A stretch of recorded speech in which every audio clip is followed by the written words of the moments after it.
Hey friends, today we're going to be making pork cutlets of piccata sauce. So I have here, I've already taken the cutlets out of the package. These are just thin sliced pork tenderloins or pork chops. And what you want to do is you want to take them out, and a lot of times pork has the fat there on the outside and you just want to trim that off a little bit. I've trimmed most of them. But take the time to do it because that is a chewier part, and once you bread these pork chops, you don't want to have that chewiness on them. So you just cut that off. All right, and then once you are done trimming all of the pork, it should look more like this. It's a thin cut, and even though it is thin, you are gonna wanna flatten it out a little bit. Make sure that you tenderize your pork chops, even though they are already thin. Just very, very gently. You just want to tenderize them. So I have them on parchment paper, and I'm just going to take another layer of parchment and I'm going to put it across the top. And I'm just going to take my tenderizer, and I have the rough side and then I have the flat side, and I'm going to use the flat side. If I use the rough side with parchment, it tears the parchment paper up, and then you get little pieces of parchment in your pork chop. Trust me, because I've done it before. So you just take that flat side and just ever so slightly, you just want to tenderize your pork chops. And what it does is it thins them out a little bit, and it also makes them a little bit wider, but also just like it sounds, you just tenderize them. You make them a little bit more tender and less tough. Now that we have our pork chops tenderized, you can see a little bit of a difference. They're a bit bigger, and they're not a whole lot thinner, but they're a little bit thinner, and they're going to be a lot more tender. So we're going to now put some salt and pepper. You want to make sure that you season the pork chops. You can do however much salt and pepper you like. I don't do a ton.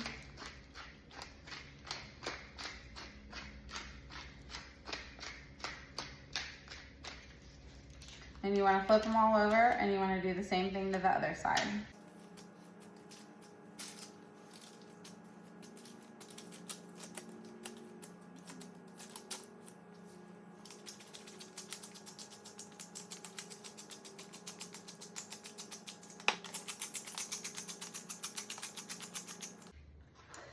Now that we have all of our cutlets seasoned and tenderized, we're gonna go ahead and we're gonna do the dredging process.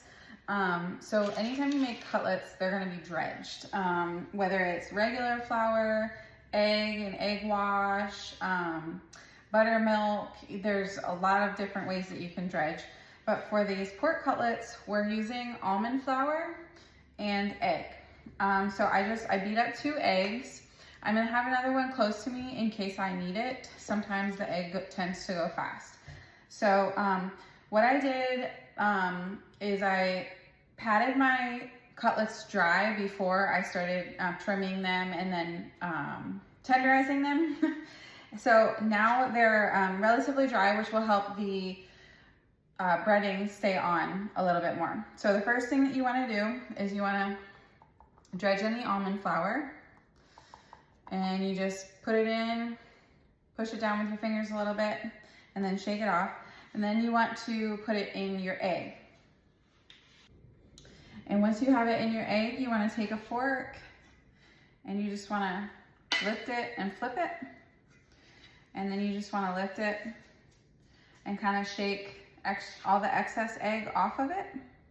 And so I always double dredge my cutlets. I think that it creates a really nice crisp on the outside of the crust.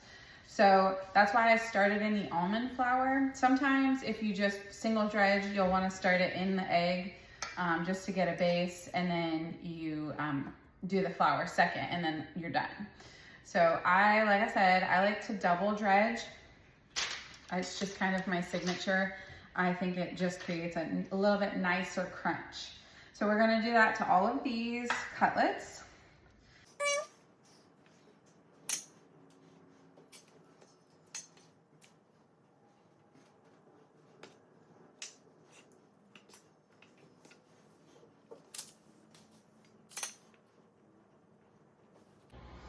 Alrighty, so we have our breaded cutlets, and I've got 2 layers of them, and what I did was just separated them with the parchment paper.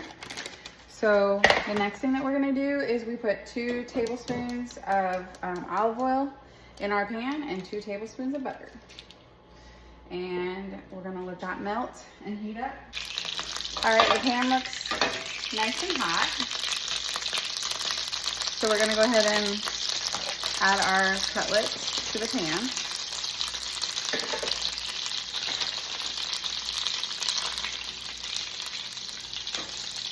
Just do this carefully so you don't slosh the oil and the butter around and burn yourself.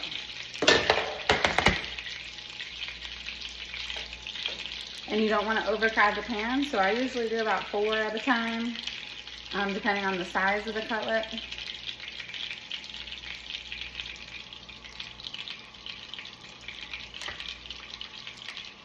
So you want to pull your cutlets off when the edges are brown, and you want to brown them for about 3 minutes aside. Since they're nice and thin, that should be plenty of time.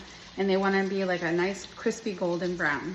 And what you want to do is make sure that you put a paper towel underneath to absorb some of the grease. And once you have 1 layer of cutlets, you just put another layer of paper towel.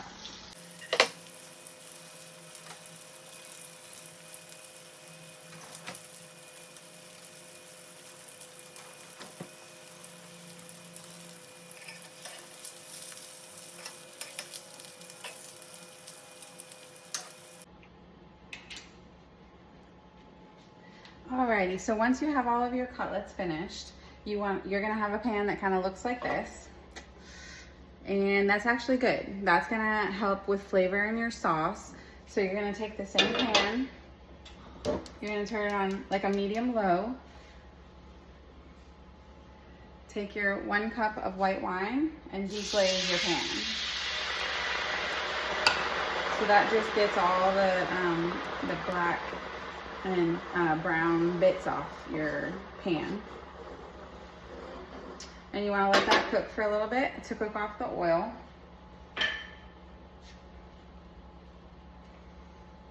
You'll see it bubble. You want it to reduce to about half of what it is. Next thing you want to do is you want to put your garlic and your shallots.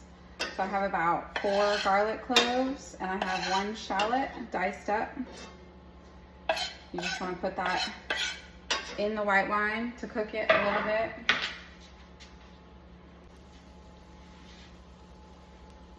Once that white wine has reduced to about half, you want to go ahead and just pour your lemon juice in.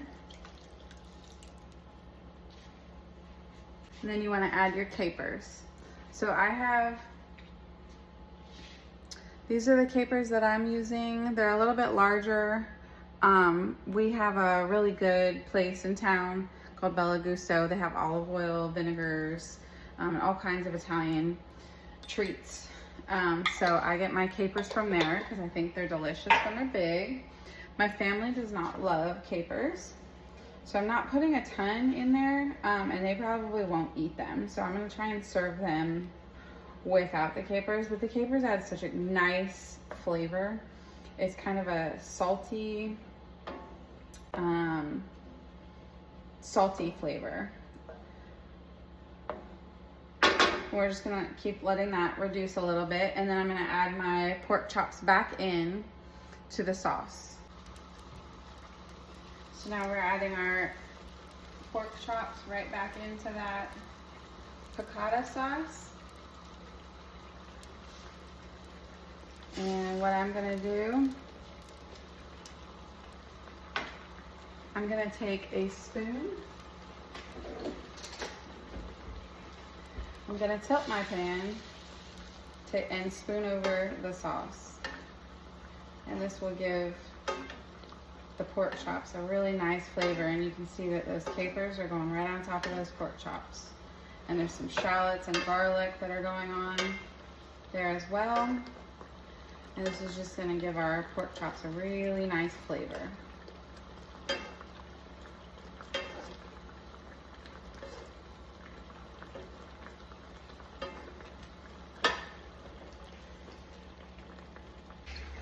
All right, and when you're done, your cutlets should look a little something like this. Serve and enjoy.